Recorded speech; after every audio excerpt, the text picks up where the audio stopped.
What is good, Tsla family? It's Ray J back with another video. And in this one, I want to break down what's going on with the overall market, what you should be watching for as time progresses. I'm going to be talking about what's happening with Tesla's share price right now, what the news is saying about the market and Tesla, and what you should be watching for in the data affecting the stock.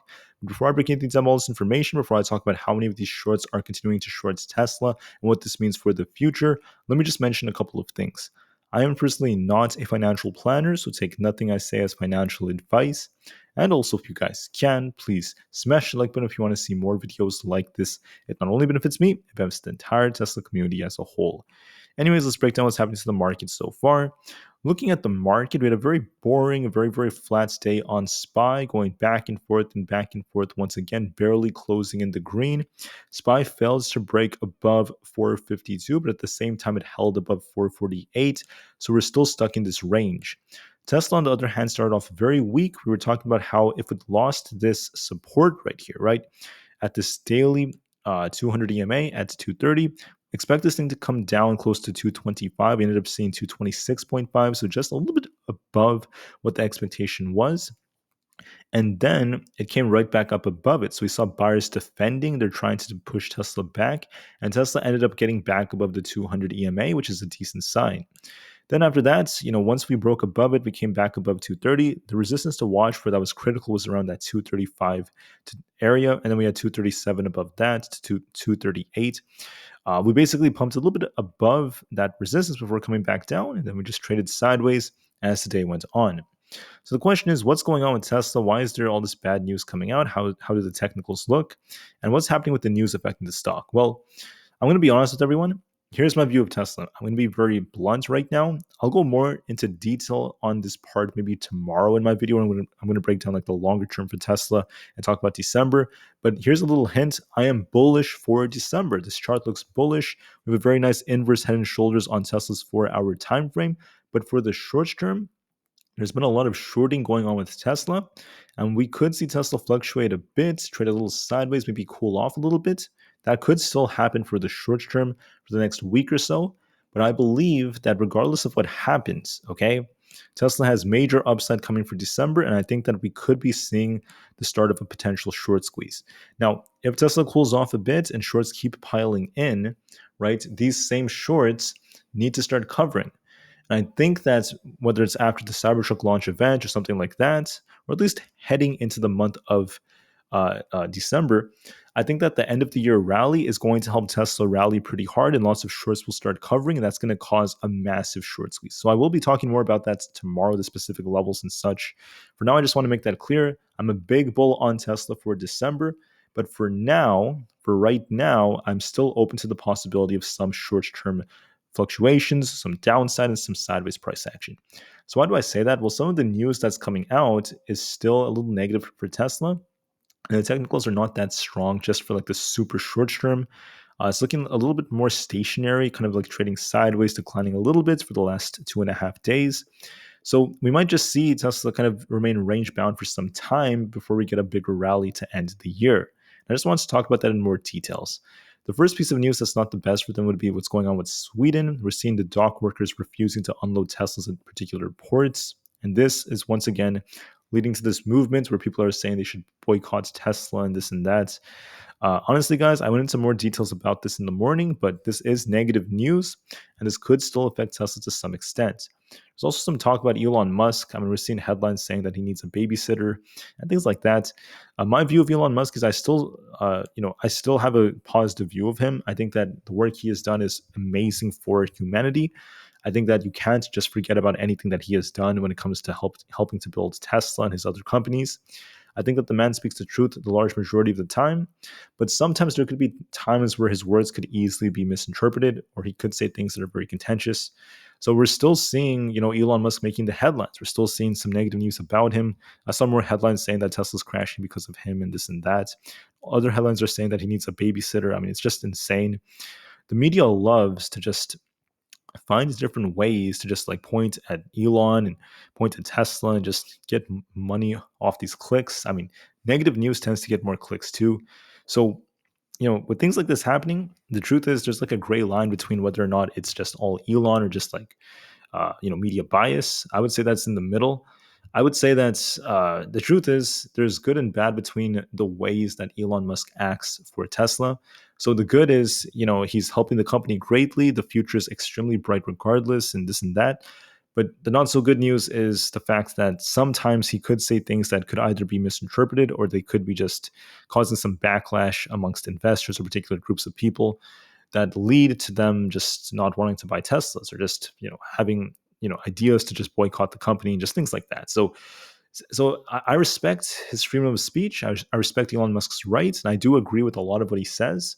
But I just want to make it clear that that's like part of the cost of having Musk is a CEO. Sometimes things like this will happen.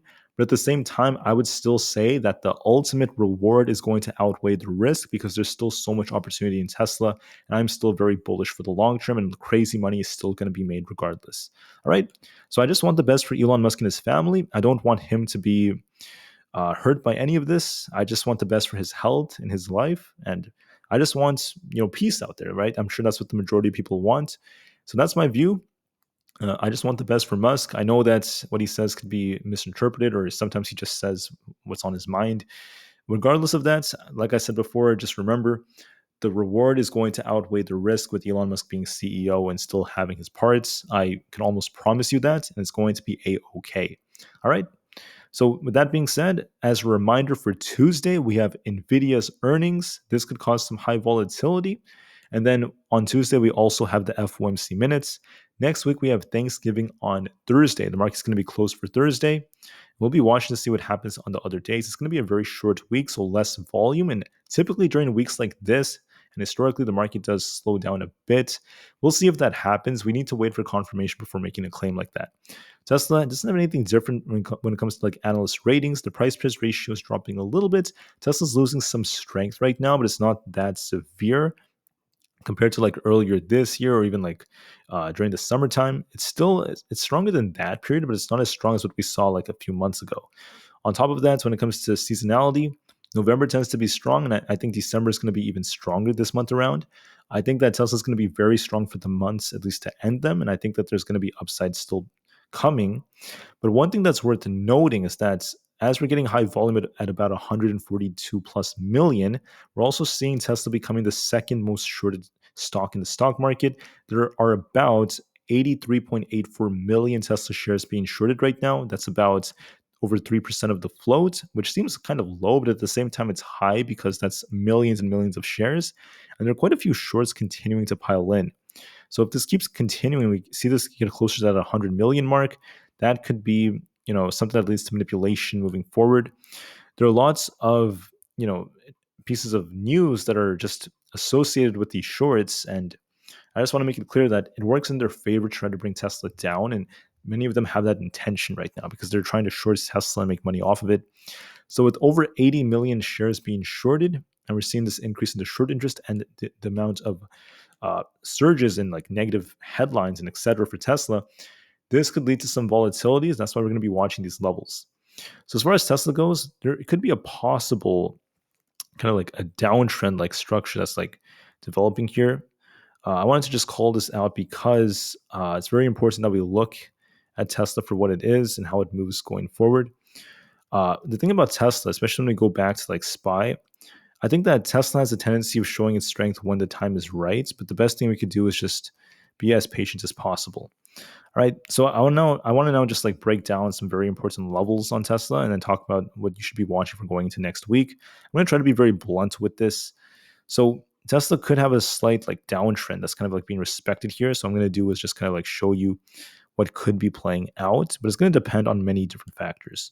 If I just remove these drawings real quick, what could be happening is Tesla has this trend line that's going to be acting as its resistance. So we can take this extended trend line and then kind of draw this out. But regardless of that, and regardless of how this thing continues to move, I think that it's very important to remain as patient with these technicals that are kind of like playing out. So going back, we have this potential downtrend that could be being respected if Tesla keeps rejecting off this trend line if we see any more downside. But at the same time, we have this support trend line right over here that's going to be acting as our support in case we do get some kind of pullback. Now, Tesla's not looking that strong. If this is truly like a lower high that's being made, there could be some temporary downside. We're going to be watching once again this daily 200 EMA as our critical support. We want to see if Tesla could hold this 200 EMA nicely, and it's going to be very key for it for the short term. Once again, I know I was talking about a potential retracement. If we do get some kind of retracement, we have this very important, very handy Fibonacci retracement tool that shows that we kind of bounced off this zero point 0.5 retracement today or very close to it. The 0.618 is at this 221 area. So the question is, will Tesla decline towards this trend line, just like trade sideways from here? But if we break out and we want to see Tesla try to get back above that 240 area, we could see this thing attempt to try to retest this high before it comes back down. This is looking a little bit more bearish if we get confirmation that it's going to reject here. So we're going to be waiting to see this. We might just see Tesla range trade for a bit before we make a much bigger move later on. So that's what I'm seeing for now. When it comes to the other levels we're going to be looking for, I just want to mention that it's very important to look at Tesla from here. We're going to be watching critical support at 230 to see if this holds. If we lose it, there could be some more downside. So I'm going to be watching that at least for the time being.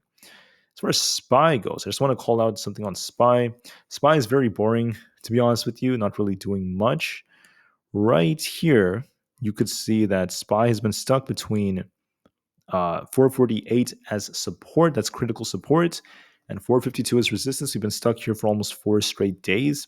4 days ago, we basically were below this. We pumped first, and then we ended up just being stuck. If we lose 448, I turn bearish. I think we're going to be sinking back down to 440. I'll be breaking this down more tomorrow. And if we're bullish, you want to see it break 452. So we'll be watching that carefully. As far as a couple of other tickers go, like Nvda, just to be frank with you, Nvda has this tight resistance right here, very close to this 500 area. It might just kind of be stuck between 490 and 500, at least for the time being. As we approach this next trend, there could be a slight downtrend being respected here, approaching its earnings before we get a big move. We're also going to be watching this support right here to see if this ends up holding on Nvidia, if we get some kind of bounce or not. I'm going to be watching to see if we can try to break above 495. If we manage to achieve this, we could push higher. If we fail to do so, look for a rejection and for it to just continue to remain in this trend and just downtrend slowly towards 485. It all depends on if we break or not. We have earnings coming out, so that's going to be the bigger move. So we'll be watching to see what happens after its earnings. Apple is not looking too bad, but not looking too great either. It's kind of stuck right now. Very stuck, not really doing much. It's just trading sideways in this 190 area. So I'm anticipating it's just going to continue to do so, just going back and forth within this range. And we'll see if this thing can get any sort of breakout. But one thing that's worth noting is very close to 190. We have some tight resistance. If we lose that support, it could come right back down. So it looks like it's just going to be stuck. I'm not going to turn too bearish until we break below 188. I'm not going to turn too bullish. So we try to get above that 190 to 191 area. Otherwise, we're just stuck for the time being. Very boring, just like SPY. And then last but not least, we have the triple Q. The triple Q is also stuck, and it's very, very boring, to be honest with you.